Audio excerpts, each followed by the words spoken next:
Okay, this is going to be a real brief demo of this build.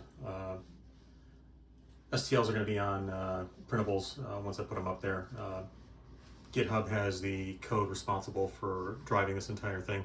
There's a custom PCB in here, so you're going to need something from Adafruit and the custom PCB in order to assemble one of these yourself, but this is mostly to show what functions this build has. Now, it's supposed to be a type 1 phaser, so this has a sleep mode that it's sitting in for most of the time. Getting it out of sleep mode, just press any of the buttons. It takes a couple of seconds to boot up. The blue lights here are to let you know what the battery level is at. You can go back to that by hitting left while it's on the lowest setting. So this basically says it's at 100% for the battery right now.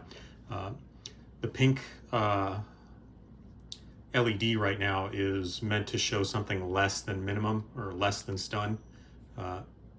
So it's like the 0 setting. This is something I created to try to convey cleaning mode, where they use it by, just to clean vents or whatever it is, or to fire warning shots, anything that's not even really going to knock out anybody. Got some sounds in here. As it goes from lowest to highest setting, try to get it to transition from green to yellow to orange to red. Once you're at the maximum intensity, if you hold the button down, right button, for a little bit more than 2 seconds, it'll send it into overload mode.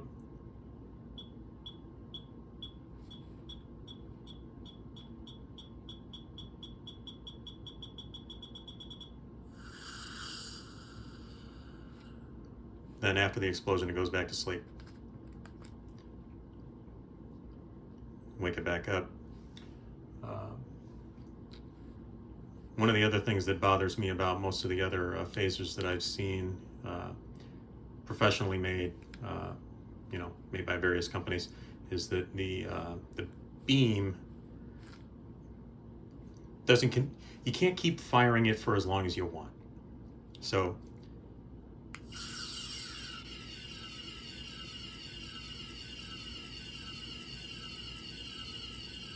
you can hold this for until the battery dies, really.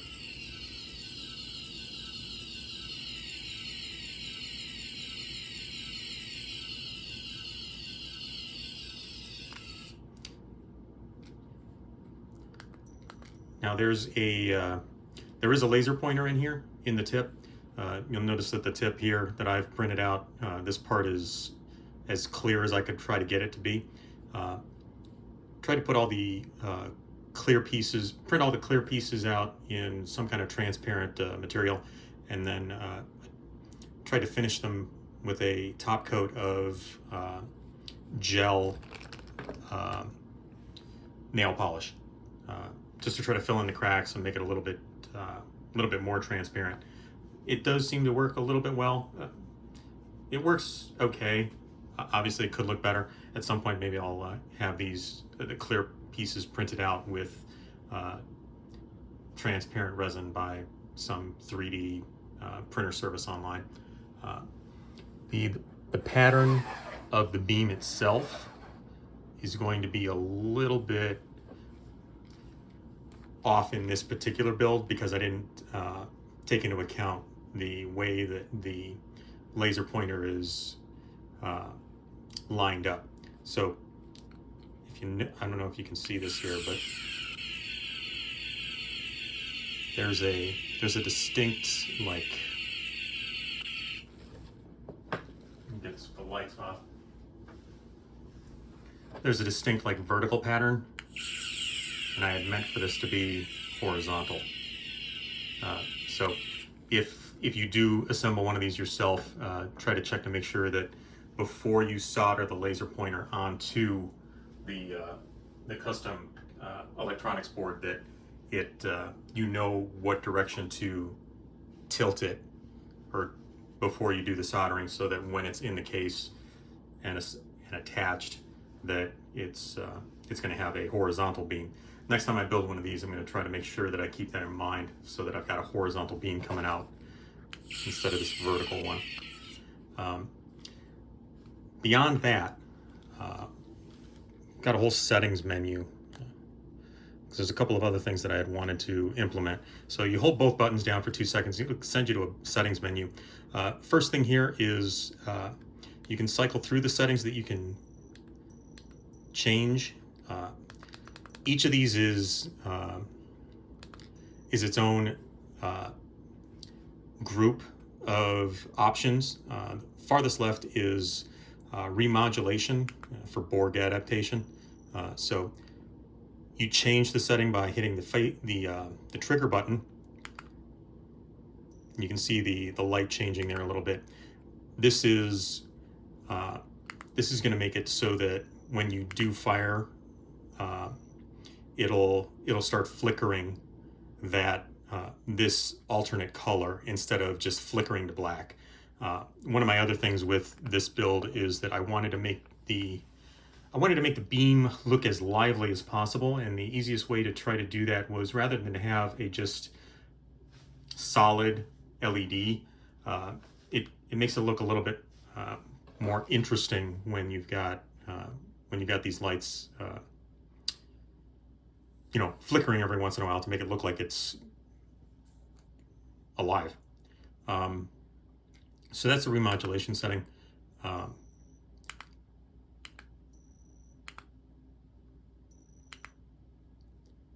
So I'll set that to purple for now. Next to that is Wesley's auto fire mode. So you select that, it'll go back to whatever the last setting you had was.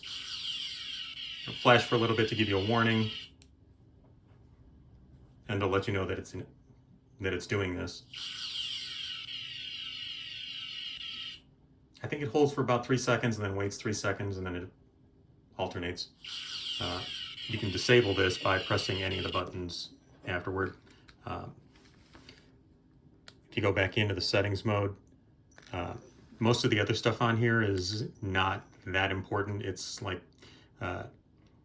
sound volume level, settings, LEDs, brightness, beam LED brightness. Forgot what else I've got on here. The far right section though is the exit for this menu. So this brings you back to basic operation.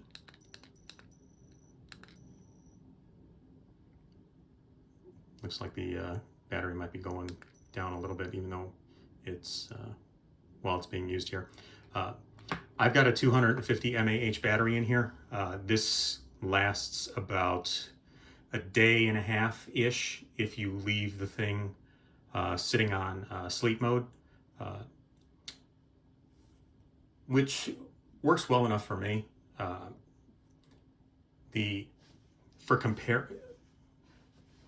I'm happy with how this turned out.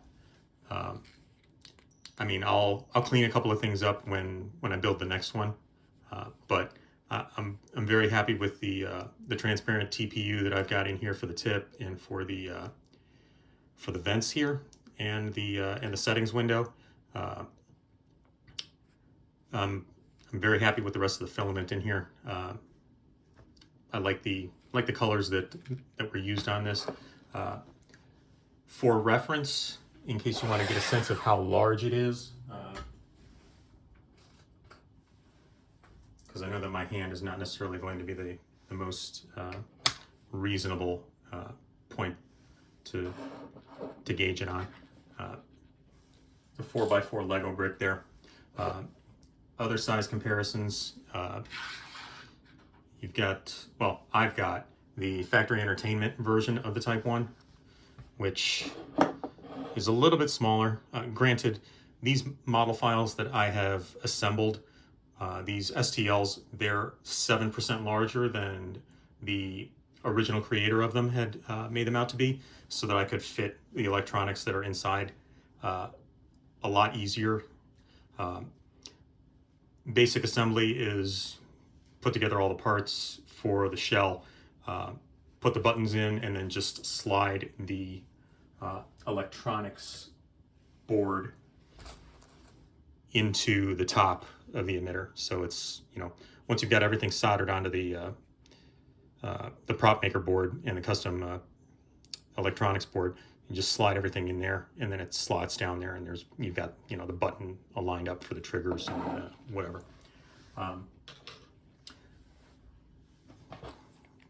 Some of the functionality for reference on the factory entertainment one. This was well over $100 when I bought it, and is a large reason why I had started this project to begin with.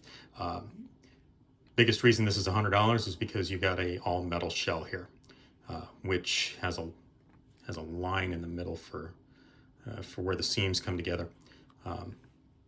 Yeah, you've got some other stuff here. Everything is green. Real basic LEDs here. Can't hold the beam down as long as you want.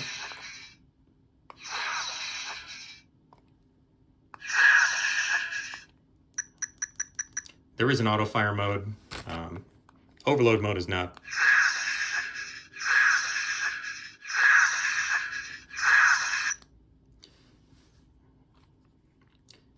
I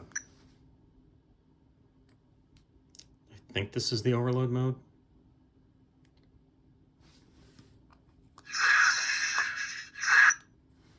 Maybe not. Well, whatever. Power this off. Last reference that I have for anything that is size related, I've got the old Playmates one here. It's a little large, but this is what I've got, and I'm very happy with how this turned out. The model on this that I've got for the speaker to get some sound out, I've got a little cut inside the collar here. Aside from that, the only other cut that I've got here is in the base, so that you can recharge the entire thing by using USB-C. My other complaint, I've got multiple complaints about this, but my other issue with the factory entertainment, $120, $130, whatever this was, is that everything runs off of just 4 unrechargeable watch batteries, which in my opinion is beyond unacceptable. So there you got it. I may put together an assembly video about this a little bit at some point. Not sure. Might be better just to put that through documentation on the GitHub or on printables. Thanks for watching.